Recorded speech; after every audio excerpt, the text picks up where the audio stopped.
So I want to advise my young age or my age basically as young upcoming leaders of this nation, great nation, and we should be also wise.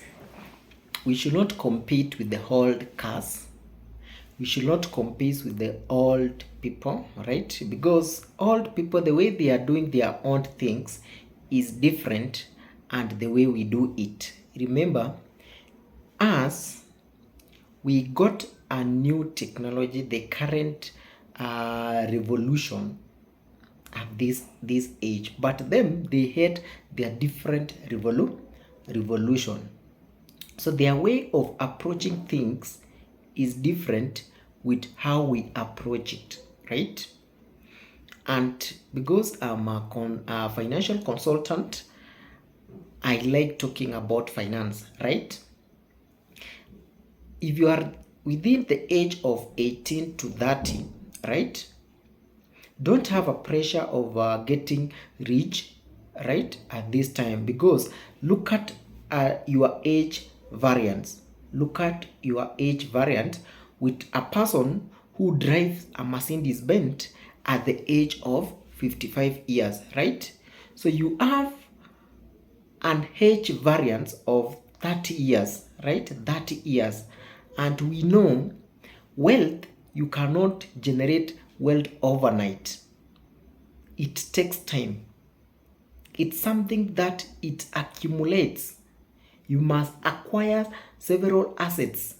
You must sacrifice a lot for you to get that point of said I'm a wealth. When we say wealth, we don't mean how much do you have in the bank. That is we don't measure wealth in terms of how much do you have in your bank. No. So we measure in terms of how much asset do you have which it can accumulate or it can generate the returns or the incomes or money without your present. That's what I'm basically mean. I don't talk about how much you hold dollars or Kenya shillings you have in your bank. No, not that one, right? So we should not fight with the old people. So the only resource we have as youth, it is time.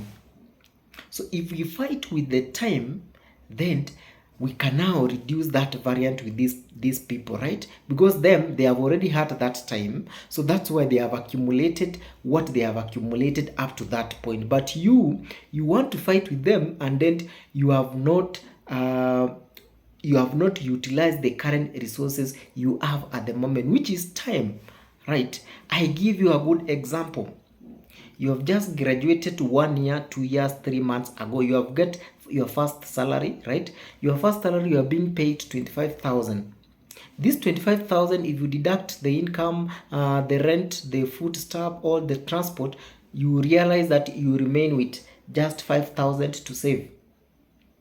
This 5,000 to save, if you put in MMF, we call money market fund, at the return of 14%, 12%, you realize that approximate of 5%, 14% or 12% for 5,000, it is just 600 per month, right?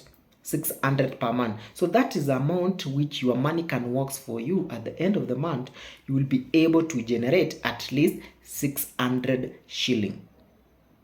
If you have saved 5,000, because you are saving this 5,000 not because you don't have a appetite of saving more. Your situation is that what makes you to save what you can afford. But for those people, old people, right, they have other avenues which they can generate this money. And so if they take that the extra cash they have, 500,000, to the money market at the same rate, which is either 14% or 12%, they will be able to generate at least 6,000 per month. So you are generating 600, is generating 6,000 using the same platform, right?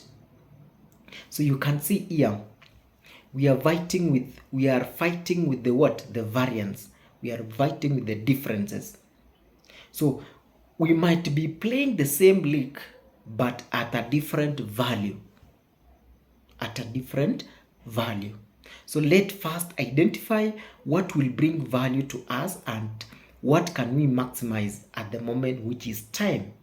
Try to multiply what you can, if you making 500 shilling per day, try to do extra time to make at least 1000 per day. Then you can be able now to reduce that gap. But for now, time is the only factor as a profession, or in any person aspiring to be entrepreneurship or do anything which can bring value to your life, is time, nothing else.